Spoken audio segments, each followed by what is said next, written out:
Order. Order. Questions to the Secretary of State for Environment, Food and Rural Affairs. Kerry McCarthy. Question 1, Mr. Speaker.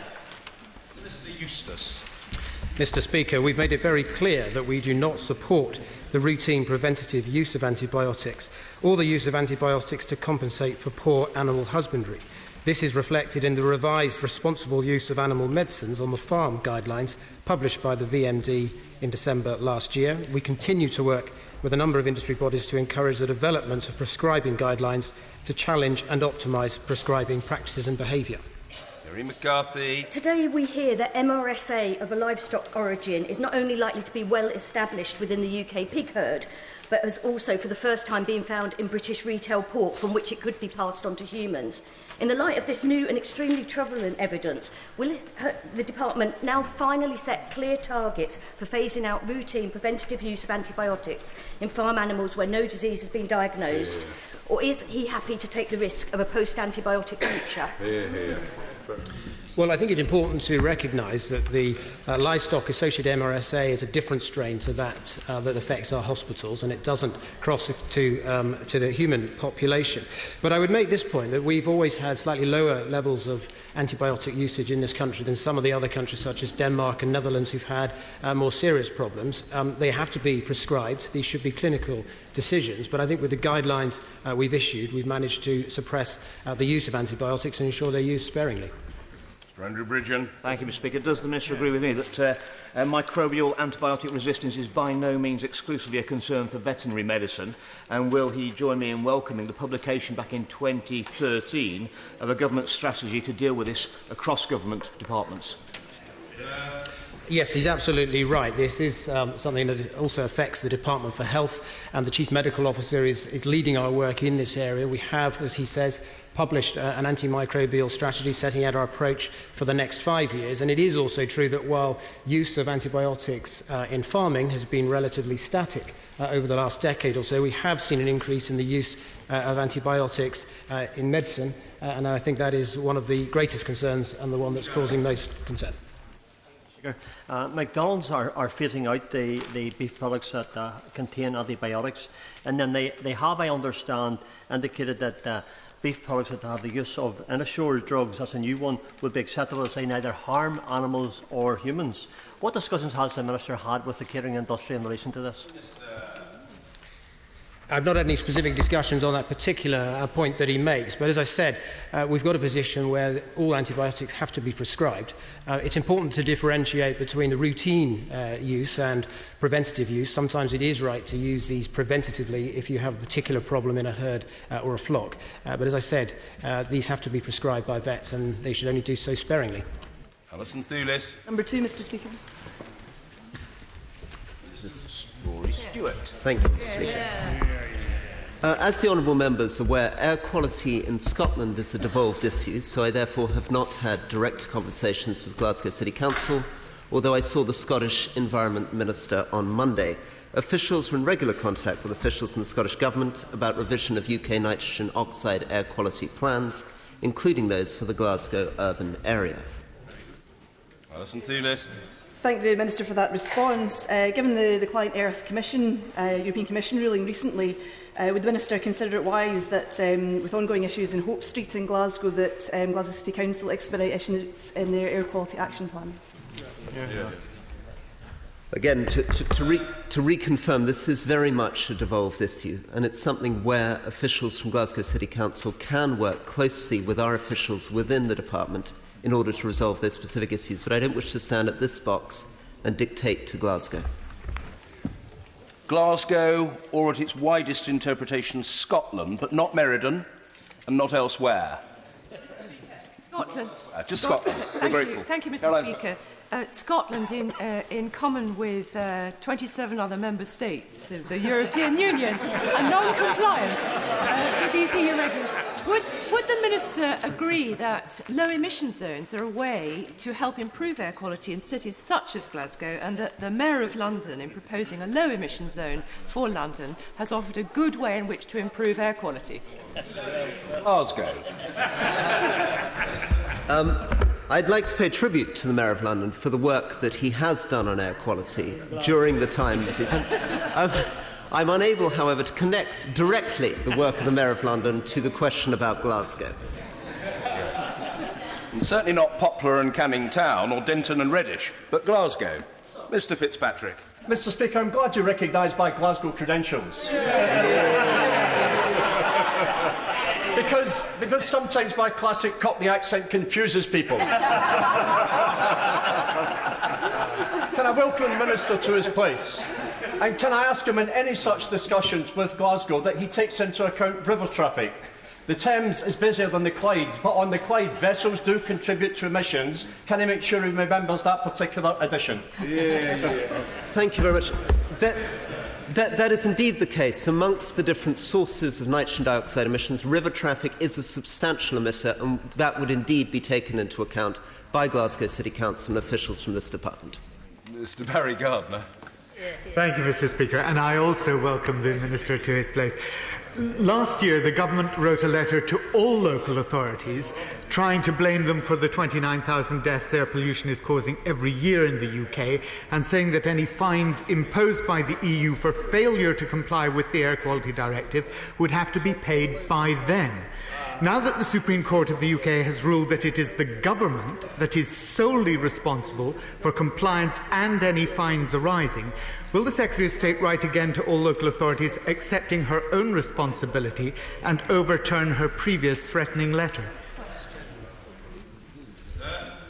Very happy to discuss this in detail, but as the Shadow Minister has, say yes, I get from the other bench, as the Shadow Minister has acknowledged, this is an issue that we need to tackle in partnership with the local authorities. The prime responsibility needs to reside there because the source of the emissions are quite different from one local authority to another, and the solutions, therefore, will be different from one local authority to another. McCarthy. Question 3, Speaker. Mr Speaker, 161 schemes are due to start this financial year. It's part of our £2.3 billion 6-year programme, which will protect an additional 300,000 properties by 2021, and it represents a real terms increase in flood investment. McCarthy. Would the Secretary of State join me in welcoming the good work that the 3 internal drainage boards undertake that affect my constituency, with them third, first and internal, and set out the steps the government will take to ensure that the locally lackadaisical Environment Agency and other parties work together more effectively for the benefit of my constituents in Lincoln and the people of Lincolnshire? Well, I thank my honourable friend for his question. Like him, I'm a huge fan of internal drainage boards. We have some fantastic drainage boards in Norfolk, and I've also been to Boston to visit the internal drainage boards there as well. I want internal drainage boards to work closely with the Environment Agency to continue to protect homes and farmlands, and I would like to see more of this model rolled out across the country. Anna Johnson. Mr Speaker, the previous coalition government announced £80 million to protect the Humber estuary over 6 years. This is only 9% of what the Environment Agency said was actually required. So I wondered whether the Secretary of State agreed with me in that you can see investment in flood defences as an economic opportunity rather than a burden that has to be borne. Very good. Well, I completely agree with the Honourable Lady that investment in flood defences is an economic opportunity. Our 6-year programme will result in £30 billion of economic value being generated. We're very committed to looking at the Humber plans. In fact, we're due to report back on that in July. Blomfield. Number 5, Mr Speaker. 4, Mr Speaker. Lower. Oh, yeah. Lower. Yeah. Mr Speaker, as we've said in our manifesto, we will give Parliament the opportunity to repeal the Hunting Act on a free vote with a government bill in government time. Blomfield. I'll pay attention to the updated order paper in the future. I thank the Secretary of State for her answer. She'll understand that my constituents, and indeed the whole country, are overwhelmingly opposed to the repeal of the fox hunting ban. But, as she said, the government's made clear its commitment to a vote on repeal. What she hasn't made clear is the nature of that vote. Will she confirm that the vote will be on a parliamentary bill considered in this House and the other place in the normal way? I do confirm that is what we are committed to. You will be aware, the honourable gentleman will be aware, it is part of our manifesto, it was voted on at the general election, and we are committed to fulfilling that pledge. Angela Smith. Thank you, Mr. Speaker. We on this side of the House are confident that we would win a vote on repeal. In other words, we would win a vote to stop the repeal of the Hunting Act. But it is clear from the Minister's answer that there is no plan in place for a vote. On that basis, and given that 80% of voters support the ban on hunting, as my honourable friend pointed out, why doesn't she just drop the idea and get on with the job of making sure the legislation is enforced? Well, Mr. Speaker, I'm a bit surprised to hear that she's talking about her side of the House, given that this has always been a free vote matter, up to the individual conscience of individual members. Now, I've made it very clear that I support repeal of the Hunting Act, and I would vote on that basis. But I do recognise that it is an issue that people need to make their own decisions on, so I'm very surprised to hear there would be a whipped vote by the Labour Party. Emma Lewell-Buck. Number 5, please, Mr. Speaker. Is number 5. A Minister. Sorry. Trying to get. I apologise, Mr. Speaker. I think my numbering on the questions wasn't quite correct. Flood defence is an absolute priority for this government. We're spending £2.3 billion on more than 1,500 schemes over the next 6 years, and that will help us reduce flood risk to our country by 5%. Mrs Emma Lewell-Buck. I thank the Secretary of State for her response, but the reality is that in the last Parliament, the government promised £3.1 million of investment to reduce flood risk in my constituency, but figures published by the Environment Agency show that only £1 million of funding is being granted. Can the Secretary of State confirm which of these schemes will not be going ahead and why the government is actually failing to deliver on its commitment to manage flood risk? Well, within the Honourable Lady's constituency, there are now 7 schemes identified within the 6-year programme between now and 2020 and 2021. They've got a total investment value of £4.3 million. And what we are doing is we are also raising money from partnership funding and from the private sector that enables us to protect more homes and more communities.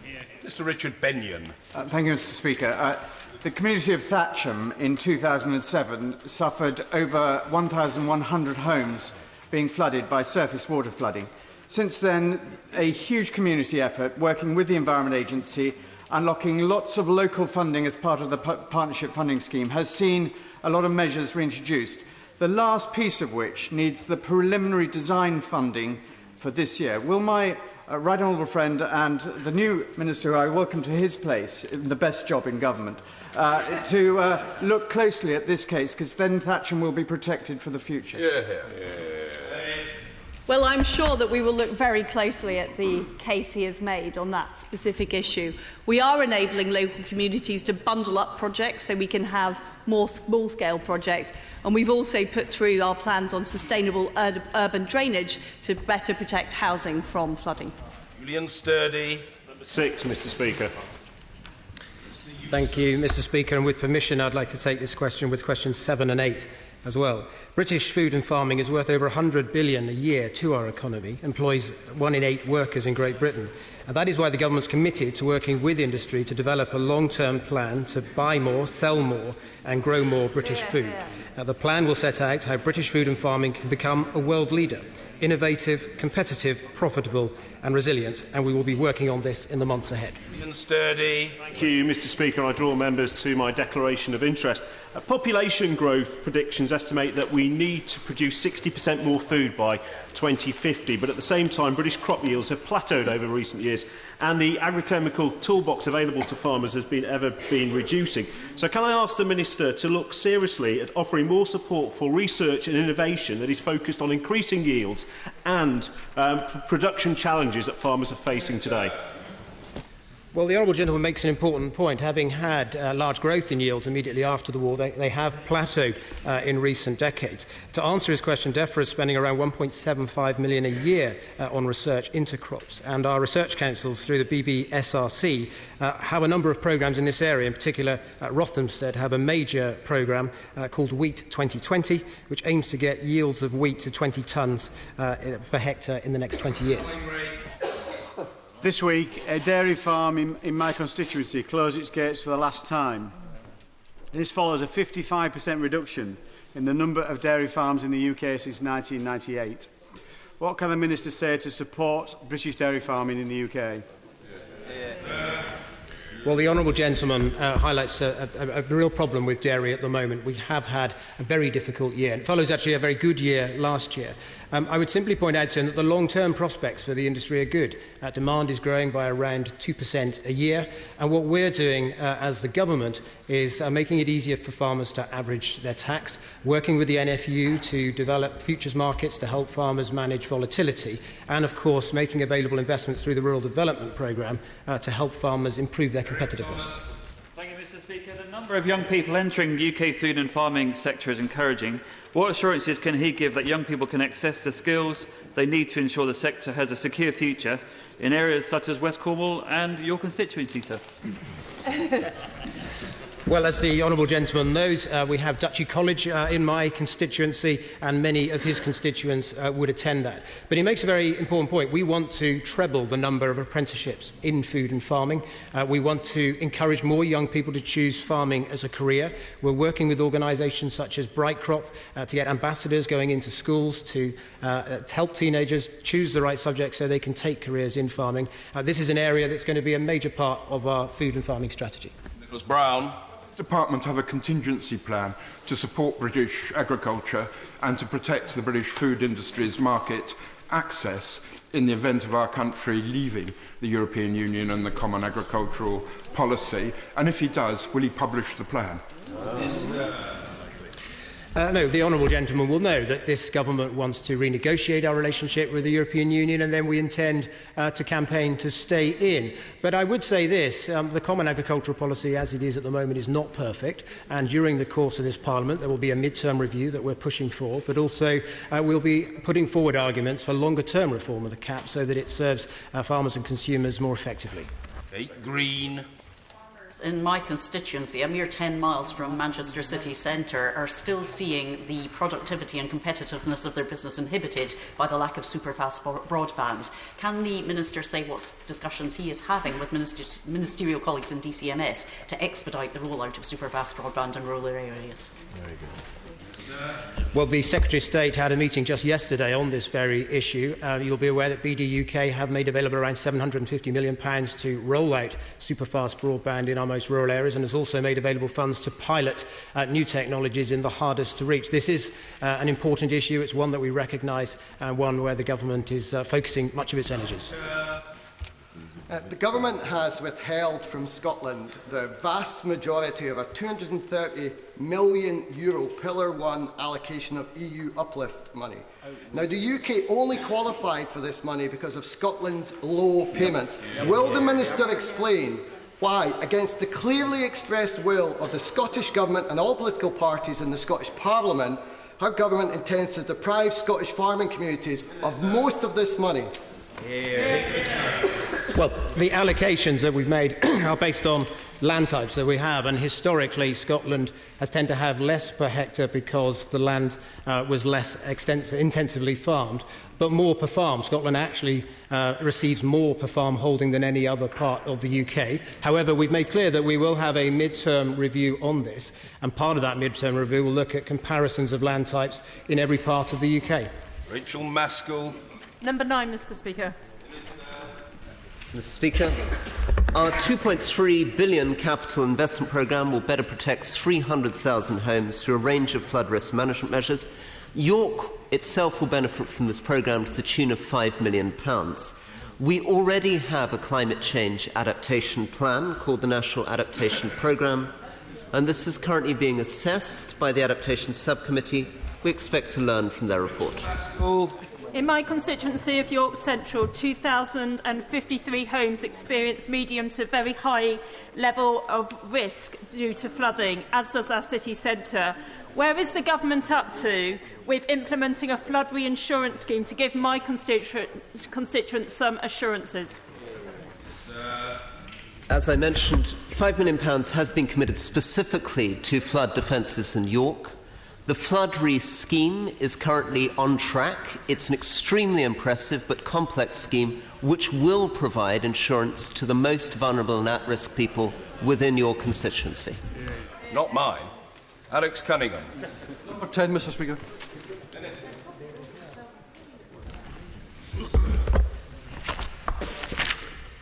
Reducing the cost of living in rural areas depends primarily on overcoming the challenges of distance and sparsity.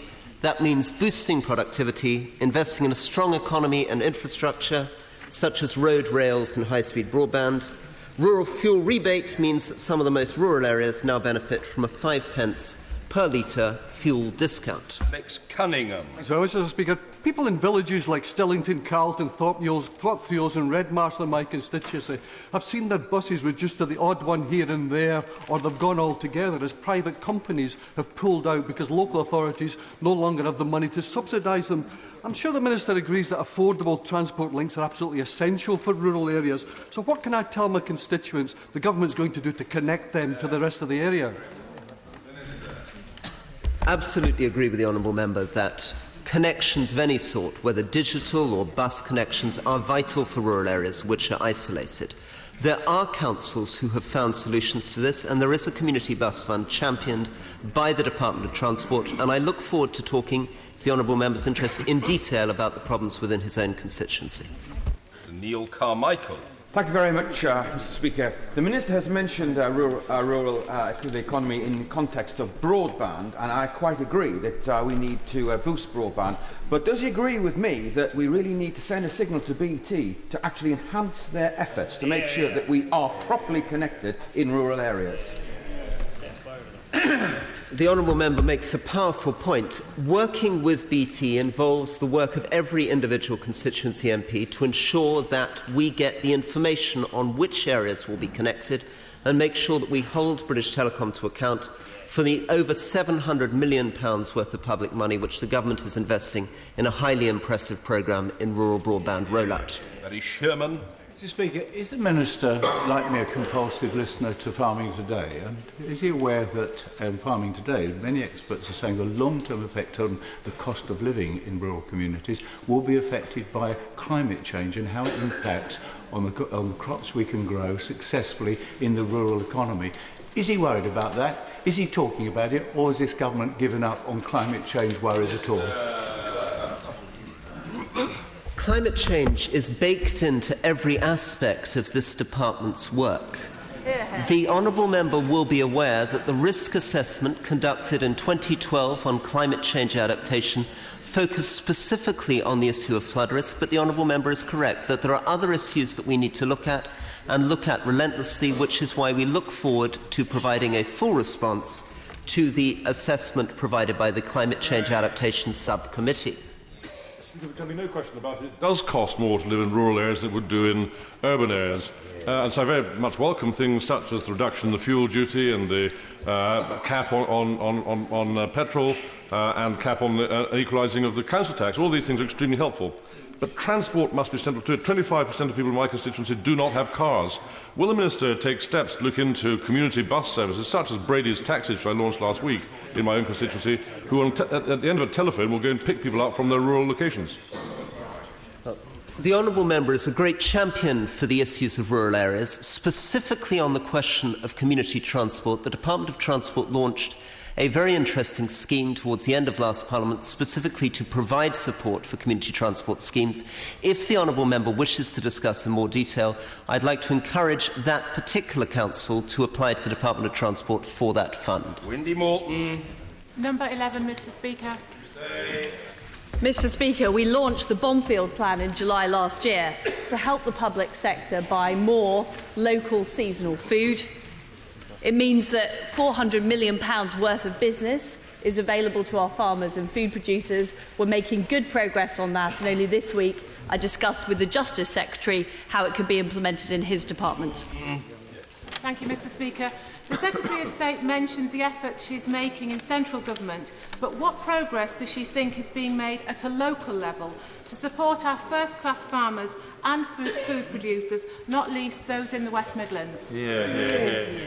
Well, I thank my honourable friend for her question. Of course, we have fantastic produce in the West Midlands, from Burton's Marmite to Worcestershire pears. And I'm pleased to see that Birmingham City Council is working to make sure all of its schools meet the Bomfield standards. And I would like to see other cities and towns and villages across Britain doing that too. Mr. Speaker, could the Secretary of State outline what discussions have been held with devolved regions about the use and promotion of local food right across the UK in the public sector? Well, I thank the honourable lady for her question. I've recently met with the Scottish Agriculture Minister to talk about how we promote British food. I look forward to meeting with my Northern Ireland counterpart very soon on that issue too. Geoffrey Clifton Brown. Mr. Speaker, I draw attention to my register of members' interests. Ever since I've been a Member of Parliament, the amount of homegrown food as a proportion of the total has dropped and dropped and dropped. If we could increase that, it would be good for our balance of payments and good for jobs. What does my right honourable friend have proposed to do to increase it? Well, I completely agree with my honourable friend. We need to grow more, buy more and sell more British food. We produce fantastic food in this country. At the moment, for example, we're importing 2/3 of our cheese. I think there's more we can do to encourage investment in the dairy industry. And we've also got a massive opportunity with exports. By 2018, China will be the world's biggest food importer, and we've just put in place a Food and Agriculture Councillor in China to promote that fantastic British produce. Number 12, sir. The government is taking a series of steps to reduce air pollution. We're tackling pollution particularly from transport on a number of fronts. For example, transforming public transport and private vehicles by supporting the uptake of ultra-low emission vehicles and encouraging sustainable transport by investing in cycling. We're also tackling pollution from industry. McGovern. Thank you, Mr. Speaker, and I thank the Minister for his reply. The common good matters nowhere less than the air we breathe. So will he commit today to drop all objections to European standards on air pollution, unless it's on the basis that those standards are too lenient? Minister. Well, look forward to discussing in more detail with the honourable member exactly which European standards she's talking about, whether she's talking about concentration levels or whether she's talking about total emission levels. But this government is absolutely clear, if she's talking specifically about the question of nitrogen dioxide, we are absolutely committed to meeting the EU targets on nitrogen dioxide as soon as possible. My honourable friend joined me in paying tribute to Johnson Matthey, the world's leading manufacturer of auto catalysts and internationally recognised for its diesel trap technology. And would he do all that he can to ensure that the tax regime in this country and also emissions regulations that apply here allow for the deployment of the latest technology in this field? The honourable member would not expect me to comment on a Treasury issue in relation to taxation, but I would also like to pay tribute to the work of Johnson Matthey, and indeed the honourable member has suggested that we meet, and I look forward to meeting this company with their innovative technology as soon as possible. Andrew Gwynn. 59 years ago, the former Denton Urban District Council was one of the first local authorities in the land to sign up to the Clean Air Act. Back then, we had thick pea super smogs. You could see air pollution. Today, air pollution is an invisible killer. Isn't it time for this government to adopt a new Clean Air Act fit for the 21st century? I'm glad the honourable member has acknowledged the work that has been done by parties on both sides of this House over the last 60 years to address air pollution. It's very striking. Sulphur dioxide down by 88%. We've halved emissions in particulate matter and nitrogen dioxide. There is more to be done, particularly in the issue of nitrogen dioxide, and I look forward to working very closely with the honourable member on that subject. Stewart. Question 13. Very good. Mr. Speaker, bees and other pollinators play an absolutely crucial role to our environment and are estimated to contribute around 400 million a year to our economy. Last year, DEFRA published the National Pollinator Strategy. This is a 10-year plan to bring about the best possible conditions for pollinators to flourish, and the government's committed to taking action to support pollinators across all types of land, enhancing the response to pest and disease risks and improving our evidence base. Stewart. Thank you, Mr. Speaker. I share the concerns of many of my constituents who have contacted me about the threat to the bee population from the proposed use of pesticides. We tamper with bees' well-being at our peril, and the evidence is incomplete on this issue. Will my honourable friend give me an assurance that the restrictions on neonicotinoids will not be lifted until the evidence is complete?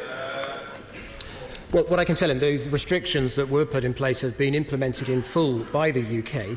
The European Food Safety Authority is about to commence a review of that, and they've made a call for evidence. The UK will be contributing to that.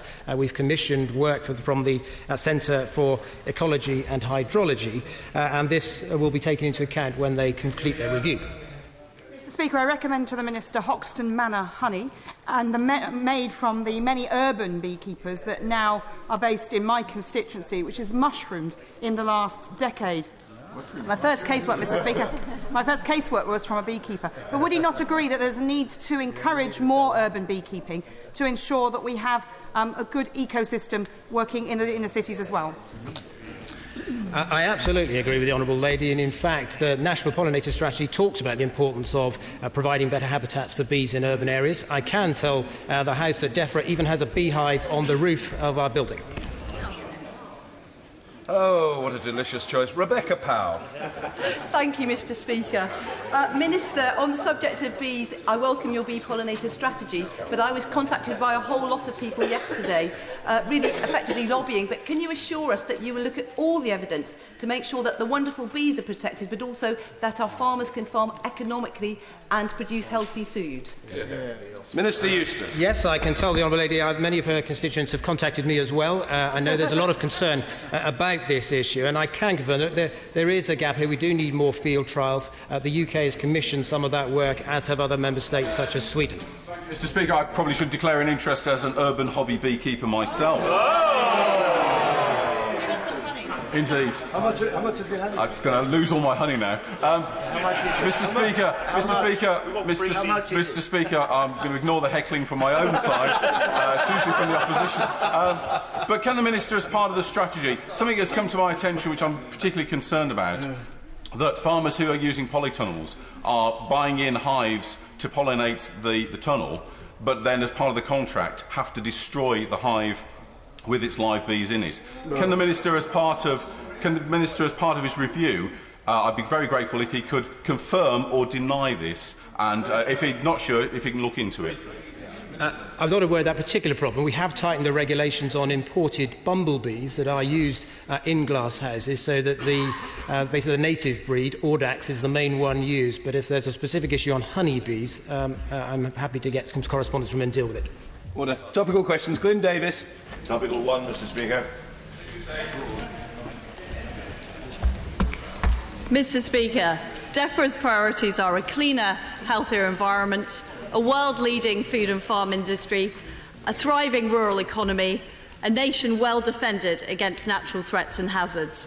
As a one-nation government, we will ensure that people in rural areas have access to the same opportunities and technologies as those in towns and cities, and we want to unleash the potential of our fantastic countryside.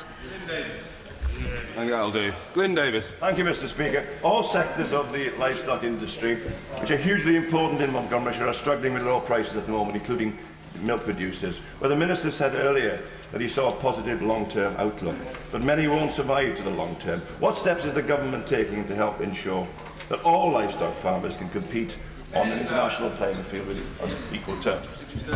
Well, my honourable friend makes a very important point. The dairy industry is vital to the future of food and farming. That's why I was delighted when the Chancellor announced in the budget that farmers will be able to tax average over 5 years, which will help manage that volatility. And we're also seeing exciting developments in the dairy sector. For example, producer organisation launched by Dairy Quest, which will improve the bargaining powers for farmers when they're selling their products. Thank you, Mr. Speaker. Pope Francis, in a message to all the people of the world, is to say that climate change is mainly caused by human activity and threatens unprecedented destruction of the ecosystem. Does the Secretary of State agree with the Right Honourable Gentleman for North Shropshire, a predecessor as Environment Secretary, a well-known climate change denier, or does she agree with the Pope? Well, I do agree with the Pope. And what I would say is that this government is absolutely committed to tackling climate change. We have the Paris summit coming up.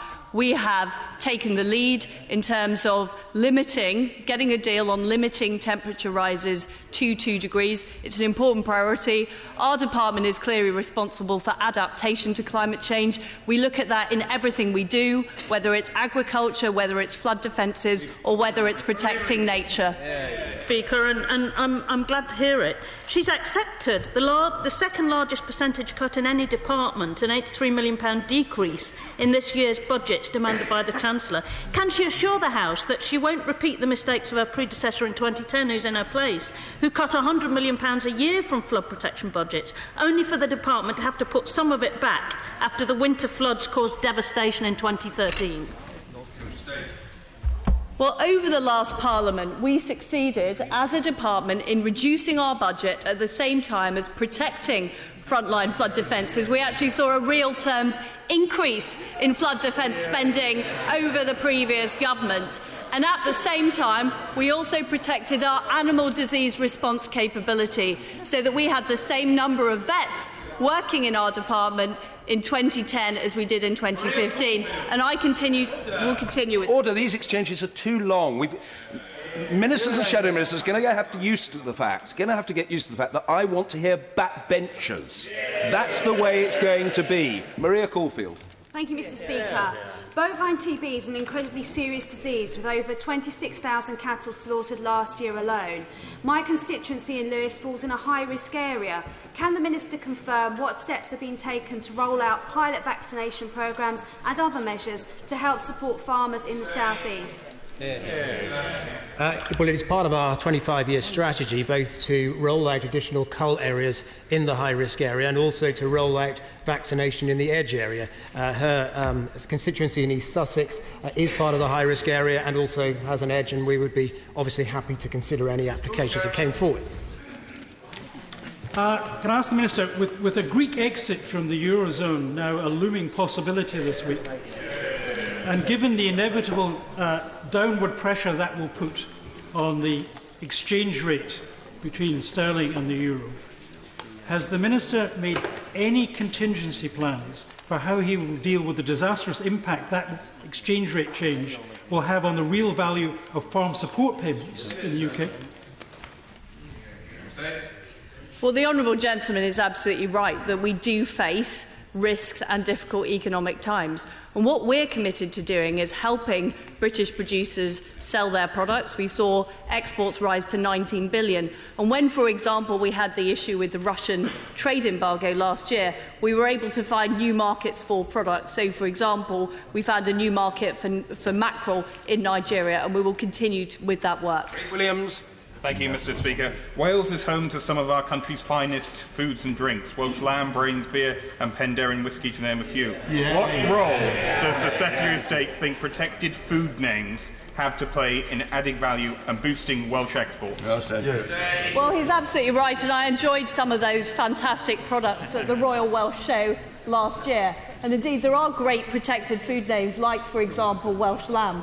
We currently have 63 protected food names in this country, which command a market premium both at home and overseas. And what I want to see us get up to the level of the French, which is over 200. And I encourage companies from across our country to apply. Lucas. Thank you. In his written answer to me yesterday, the Minister refused to publish the NFU application for an exemption on the ban of using neonicotinoid pesticides.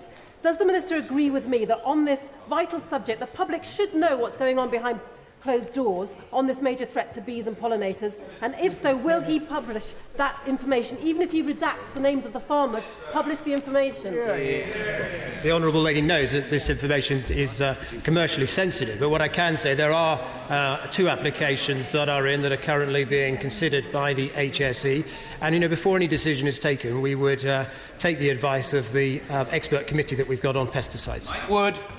Thank you, Mr. Speaker. The Black Countries Canal Network is an important part of our industrial heritage, supports a variety of wildlife and hosts many leisure facilities. Could the Secretary of State update the House on what is being done to clean up our inland waterways? Couldn't agree more strongly with the honourable member on the importance of waterways. And nearly 10,000 miles of rivers and internal waterways have been cleaned up. Phosphate pollution is down by a fifth, ammonia down by a sixth. Water companies will be investing £3.5 billion over the next 5 years on improving our water quality.